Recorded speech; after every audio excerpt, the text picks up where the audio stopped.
అందరికీ నమస్కారం అండి.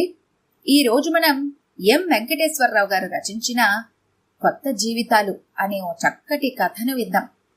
ఇక కథలోకి వెళ్దాం. చేతిలో ఉన్న పుస్తకంలో పట్టుమని 10 పేజీలైన చదవకముందే కరెంటు పోయింది. వేసవికాలం. ఫ్యాన్ లేకుండా 10 నిమిషాలు ఉండలేని తాపం. పడకుర్చీలోంచి లేచి అల్మరాలో ఉన్న విసనకర్ర కోసం లేచిన నాకు వాకిట్లోంచి లోపలికొస్తున్న వసంత నీడ కనిపించింది. వెనక్కి తిరగకుండానే, వసు, 2 రోజుల నుంచి కనిపించలేదు, ఎక్కడికి వెళ్ళావు? విజయవాడ. ఏంటో పని? ఏదైనా ఆశ్రమంలో చేరదామని. నిన్ను చేర్చుకునే ఆశ్రమం ఏదైనా కొత్తగా పెట్టారా? సరస్వతి సదన్ కొత్తగా పెట్టారని విని వెళ్ళాను. అక్కడ పిల్లల్ని, వృద్ధుల్ని, అనాథల్ని తప్ప మరెవ్వరిని చేర్చుకోరంట. చేర్చుకోమని మొహం మీద చెప్పుంటారే. అవును, అక్కడి నుంచి గుంటూరులో ఉన్న మరో ఆశ్రమానికి వెళ్ళాను. కానీ యవ్వనంలో ఉన్న నీలాంటి వాళ్ళకి ప్రవేశం నిషిద్ధం అన్నారు. అవునా? అందరూ ఉండి 24 ఏళ్ల అనాథలని నువ్వు చెబితే ఎవరు నమ్ముతారు చెప్పు? విడోని అని చెప్పి చూశాను. తక్షణం బయటికి నడువు అనుంటారే. ఆఖరికి అంట్లు తోమే పనికి కూడా సిద్ధపడ్డాను. కాని వాళ్ళు నీ వయసు ఇక్కడ వాళ్ళకి ఇబ్బంది అవుతుందని ఉచిత సలహా ఇచ్చి పంపారు. భేషైన పని చేశారు. నా మాటలకి వసంతలోని ఆత్మాభిమానం పెళ్ళుబుకి అసలు రూపంలో చెంపలపై దిగుతుంటే ఆ వెచ్చదనానికి ఎర్రటి ఆమె చెక్కిలి కందిపోయింది. చూడు వసు, నిన్ను నువ్వు తక్కువగా అంచనా వేసుకుని ఏ పనైనా చేస్తాననడం నువ్వు సింప్లిసిటీ అనుకోవచ్చు, కానీ నీ ఆత్మాభిమానాన్ని నువ్వే అన్యుల ముందు అవమానపరుచుకున్నట్టు అనిపించలేదా? అవన్నీ ఆలోచించే స్థితిలో నేను లేను. ఆఖరికి ఆత్మహత్యకి ప్రయత్నించినా అది ధైర్యం చేసి నా దగ్గరికి రావడానికి భయపడుతోంది. దీనికే నువ్వలా అంటే నా కష్టాలు చెబితే నీ దృష్టిలో నేను ఎన్నిసార్లు ఆత్మహత్య చేసుకోవాలో ఆలోచించి చెప్పు. వసంత మౌనంగా మోకాళ్ల మధ్య తలంచుకొని కూర్చుంది. వసంత ఆత్మహత్య మాటెత్తేసరికి 2 రోజుల క్రితం రాఘవ ఫోన్ చేసి అదే మాట అన్నాడు. అలాంటి పిచ్చి పనుల గురించి ఆలోచించుకో, నేను బయలుదేరి వస్తున్నాను అని చెప్పాడు. ఏమిటో ఈ జనరేషన్, సంతోషాన్ని తట్టుకోలేదు, కష్టాన్ని భరించలేదు. అయినదానికి కానిదానికి వీళ్లకు తెలిసొచ్చిందొక్కటే తరుణోపాయం, అదే ఆత్మహత్య. అది ఓ హక్కులా భావిస్తున్నారు, కాని అది పిరికితనానికి ప్రతీకాని గుర్తించలేకపోతున్నారు. లేచి రాఘవకి ఫోన్ చేసి రేపే బయలుదేరి వస్తున్నట్టు చెప్పాను. నేను ఫోన్లో మాట్లాడటం వసంత విన్నది కాబోలు. తలెత్తి, ఊరెళ్తున్నారా అంది. నువ్వు వస్తావా? ఎక్కడికి? ఢిల్లీ, మా రాఘవ దగ్గరికి. నేనెందుకు? నీకు రిలీఫ్గా ఉంటుంది. నాకు ప్రయాణంలో తోడుగా నువ్వు ఉంటావు. రేపు ఏపీ ఎక్స్ప్రెస్లో 2 టికెట్లు బుక్ చేయించాను. ఆలోచించకుండా బయలుదేరు. ఢిల్లీ రైల్వే స్టేషన్కొచ్చి మమ్మల్ని ఇద్దరిని రిసీవ్ చేసుకుని కార్లో ఇంటి దగ్గర దింపి తన ఆఫీస్కి వెళ్లాడు రాఘవ. Double bedroom flat. ఇల్లంతా దుమ్ము ధూళితో ఎక్కడ వస్తువులు అక్కడ చిందరవందరగా పడున్నాయి. బట్టలు, పేపర్లు, పుస్తకాలు స్థానభ్రంశం చెంది కొట్టొచ్చినట్టు కనిపిస్తున్నాయి. ఇల్లూడ్చి ఎన్ని నెలలైందో. సూట్ కేస్ పక్కన పెట్టి కింద పడ్డ న్యూస్ పేపర్ తీసుకుని చూస్తూ కూర్చున్నాను. 10 నిమిషాల తర్వాత వేడివేడి కాఫీ తెచ్చిచ్చిన వసంత్ వైపు ఆశ్చర్యంగా చూశాను. అంతగా ఆశ్చర్యపోకండి. ఫ్రిడ్జ్ తెరిచి చూశాను. పాలున్నాయి. కిచెన్లో వెతికితే కాఫీ పొడి, పంచదార కనిపించాయి. కాఫీ చేశానంతే అంది తను కాఫీ తాగుతూ. బాత్రూంలో నీళ్లు పెట్టాను. కాఫీ తాగి స్నానం చేశారండి అంది. నేను స్నానం చేసొచ్చేసరికి లివింగ్ రూమ్ అంతా శుభ్రం చేసి ఎక్కడ వస్తువులు అక్కడ సర్ది 10 నిమిషాల్లో లైవ్లీగా మార్చింది వసంత.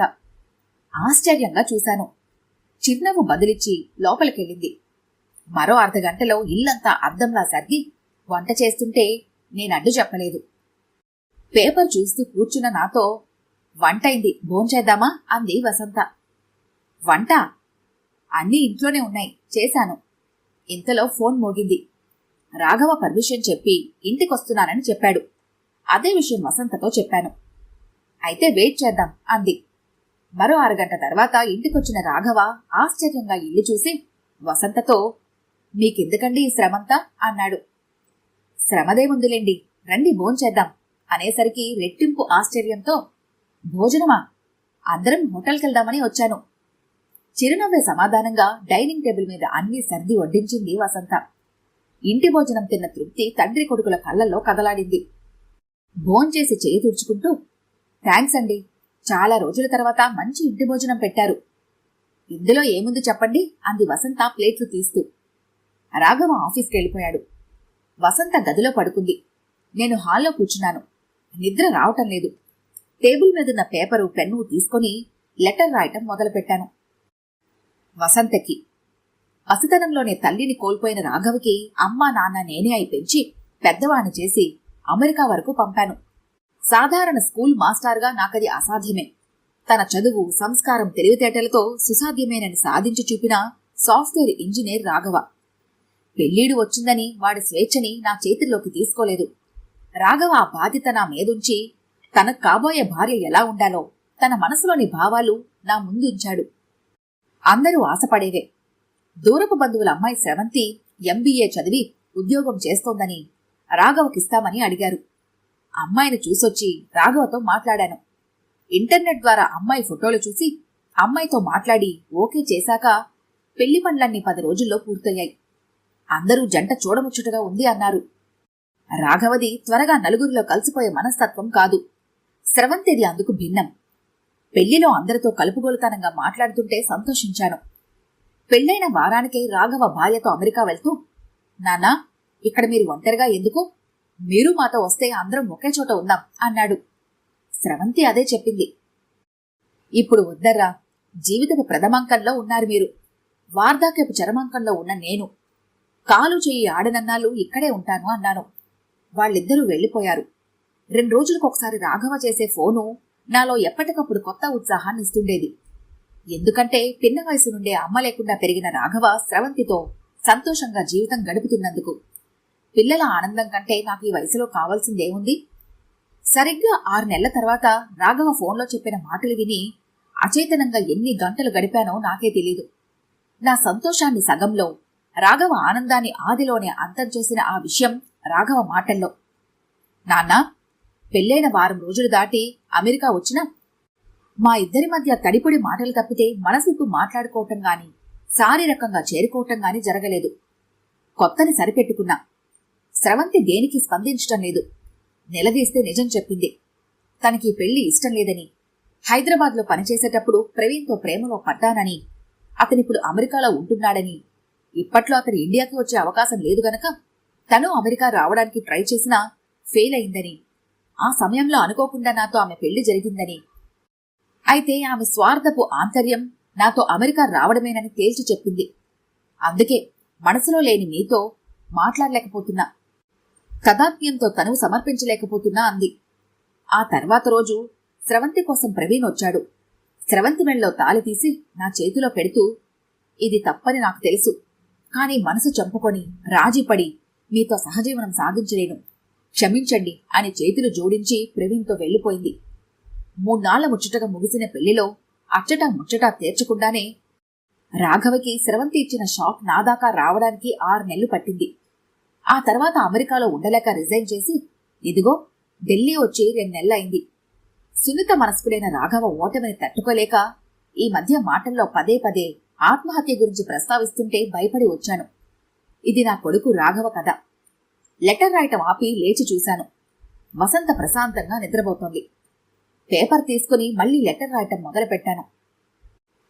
ఈసారి వసంతకి కాదు. రాఘవ, వసంతని నీకు నా స్నేహితుడి కూతురిగా పరిచయం చేశాను. కాని వసంత ప్రైవేట్ ఆసుపత్రిలో నర్సుగా పనిచేస్తున్న అమ్మాయి. ఓసారి బజారుకెళ్లి వస్తున్న నన్ను వెనక నుండి ఓ 2 వీలర్ వేగంగా వచ్చి గుద్దేయటంతో కింద పడ్డాను.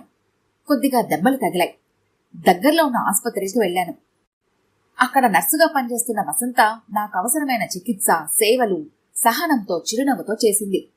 సడన్ గా అక్కడికి ఒక యువకుడు వచ్చి వసంతని అసభ్య పదజాలంతో నిందిస్తూ ఆమెకి అక్కడ డాక్టర్లతో అక్రమ సంబంధం ఉందని అందరి ముందు అరుస్తుంటే భయపడి బెదిరిపోయి ఆమె లోపలికెళ్ళింది. ఆ తర్వాత అక్కడ సిబ్బంది అతన్ని బలవంతంగా బయటకు పంపారు. అతడే ఆమె భర్తని తెలుసుకున్నాను. ఆ తర్వాత ఈసారి వసంత బజార్లో కనిపించింది. నన్ను గుర్తించి పలకరించింది. ఇంటికో మారు రమ్మని అడ్రస్ చెప్పాను. సరిగ్గా 2 రోజుల తర్వాత ఓ సాయంత్రం ఓ అమ్మాయి వేగంగా పరిగెత్తుతూ ఇంట్లోకొచ్చింది. ఎవరా అని చూసి ఆశ్చర్యపోయాను. వసంత ఒళ్లంతా గాయాలు. భయంతో వణికిపోతుంది. తలదాచుకోవటానికి వచ్చిందని అర్థం చేసుకుని భయం లేదని అభయమిచ్చి కాఫీ ఇచ్చాను. ఓ గంట తర్వాత వసంత చెప్పిన ఆమె కథ ఆమె మాటల్లోనే. తల్లి తండ్రి లేని నన్ను ఉన్న అన్నయ్య నర్సింగ్ చెప్పించి ప్రకాష్తో పెళ్లి జరిపించి బాధ్యత దించుకున్నాడు. పెళ్లయ్యాక ప్రకాష్ ఇంపార్టెంట్ అని, పెళ్లికి ముందు అతడు చేస్తున్న ఉద్యోగం ఒట్టిదేనని, అతడు కేవలం భార్య సంపాదన మీద ఆధారపడి బ్రతికే పరాన్న జీవని, తన అవస్థని కప్పిపుచ్చడానికి నా మీద అనుమానాస్త్రం సంధిస్తూ శాడిస్ట్లా మారాడు. మానసికంగా శారీరకంగా చిత్రవదలు పెడుతుంటే విడిపోదామన్నా ఒప్పుకోకుండా, తన మీద ఎవరికీ అనుమానం రాకుండా అద్దె అందాల్ని ఇంటికి తీసుకొచ్చి వాళ్ల ముందు నన్ను హింసించడం మొదలుపెట్టాడు. పోలీస్ స్టేషన్లో కంప్లైంట్ ఇచ్చాను. ఎస్ఐ వార్నింగ్ ఇచ్చేసరికి 2 రోజులు ఊరుకొని 3వ రోజు ఎస్ఐతో నాకు అక్రమ సంబంధం అంటగట్టి ప్రచారం చేస్తున్నాడు. డైవర్స్ తీసుకుందామంటే తన శాడిజాన్ని ఇదిగో ఇలా అని వీపు మీద మాతల్ని చూపించి, మీరు తండ్రి లాంటివారు, ఏదైనా మార్గం చూపించండి అని పాదాల మీద పడి బోరున విలిపించింది. మర్నాడు నా స్నేహితుడు లాయర్ శంకర్ని కలిసి డివోర్స్ ఏర్పాట్లు చేశాను. లాయర్ నోటీసు అందుకున్న ప్రకాష్ రెచ్చిపోయి సైకోలా వసంతని చిత్రవదలు పెడుతుంటే చివరికి ఉద్యోగం వదులుకొని అతనికి దూరంగా ఎక్కడైనా తలదాచుకోవాలని ప్రయత్నించి విఫలమై చివరికి ఆత్మహత్యకు సిద్ధపడ్డది. మానసికంగా శారీరకంగా చిత్రవదలు అనుభవించి అలసిపోయిన వసంతకి రిలీఫ్గా ఉంటుందని నాతో తీసుకొచ్చాను. ఇది వసంత కథ కాదు, వ్యధ. రాయటం ముగించి టైం చూశాను. సాయంత్రం 4 అయింది. వసంత నిద్రలేచినట్లుంది. అప్పటిదాకా నిశ్శబ్దంగా ఉన్న కిచెన్లో శబ్దం వినిపిస్తోంది. టీ తీసుకొచ్చింది వసంత. టీ తాగుతూ ఎదురుగా కూర్చున్న వసంతతో, ఎటైనా బయటకెళ్దామా అన్నాను. చాలా రోజుల తర్వాత పరిగెత్తే జీవితానికి ప్రశాంతత లభించింది. ఈ వాళ్టికి ఈ అపురూపమైన ఆనందాన్ని అనుభవించనీయండి అంది. పిచ్చి పిల్ల, జీవితం ఎప్పుడూ ఒకేలా ఉండదు. సుఖాలు కష్టాలు జీవిత చక్రం చుట్టూ పరిభ్రమిస్తూ ఉంటాయి. ఎప్పుడూ సుఖాలే ఉంటే కష్టాల విలువ మనిషి గుర్తించడు. కష్టాల తర్వాత అందొచ్చే సుఖాల విలువ శాశ్వతంగా అపురూపంగా ఉంటుంది. మౌనంగా వింటున్న వసంత, జీవితం ఎటు వెళ్తుందో ఏమవుతుందోనని భయంగా ఉంది అంది కన్నీళ్లు తుడుచుకుంటూ. నో, ఇకపై నీ మొహంలో కన్నీళ్లు కనిపించకూడదు. విలువైన కన్నీళ్ళని వృధా చెయ్యకు. Life is a challenge. పోరాడి గెలుపు కైవసం చేసుకోవాలి. అంతలో కాలింగ్ బెల్ మోగింది. రాఘవ్ వచ్చాడు. లోపలికొస్తూనే, నాన్నా, పగలంతా బోర్ కొట్టిందా? ఎటైనా బయటికెళ్దాం, తయారవ్వండి అన్నాడు. ఇవాళ వద్దులేరా, రిఫ్రెష్ అయ్యిరా అన్నాను. వసంత టీ తెచ్చి రాఘవ ముందుంచింది. మీరు అతిథులు, మీకెందుకండి ఈ శ్రమ అన్నాడు టీ తీసుకుంటూ. మీరలా అంటేనే నిజంగా శ్రమ అనుకుంటాను. టీ తాగి రాఘవ ఫ్రెష్ అయ్యి వచ్చాడు. రాఘవ నేను హాల్లో కూర్చున్నాం. వసంతని పిలిచాను. ఇద్దరికీ నేను రాసిన లెటర్స్ ఇచ్చి చదవమన్నాను. 10 నిమిషాల నిశ్శబ్దం. ఇద్దరూ మౌనంగా చదువుకొని లెటర్ పక్కన పెడుతూ నేనేం మాట్లాడతాను అని తలెత్తారు. చూడండి, మీ ఇద్దరికీ చిన్న వయసులోనే ఎదురైన చేదు అనుభవాలు మీకు జీవితంపై విరక్తి కలిగేలా చేశాయి. ఆ విరక్తే మీ ఆలోచనల్ని ఆత్మహత్య వైపునకు మళ్లించాయి. ఆత్మహత్య ఎప్పుడూ సమస్యకు పరిష్కారం కాదు. బురదలో పడ్డ కాలు పైకి తీసి కడిగి కొత్త అడుగు వేసే ప్రయత్నం చెయ్యాలి గాని బురద అంటుకుందని కాలును కోసేయాలనుకోవటం అవివేకం.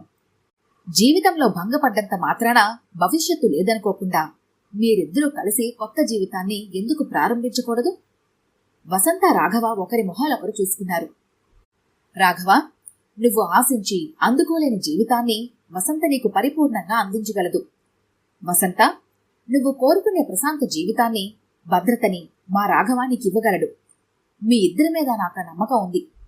చెప్పడం ముగించాను. వసంత మౌనంగా లేచి కిచెన్లోకి వెళ్ళింది. సరిగ్గా సంవత్సరం తర్వాత, నాన్నా, వసంత ప్రెగ్నెంట్ ఇప్పుడు. మీరు తాత కాబోతున్నారు. మాకు కొత్త జీవితాన్ని ప్రసాదించి మీరింకా ఒంటరి జీవితంలో గడపటం మాకిష్టం లేదు.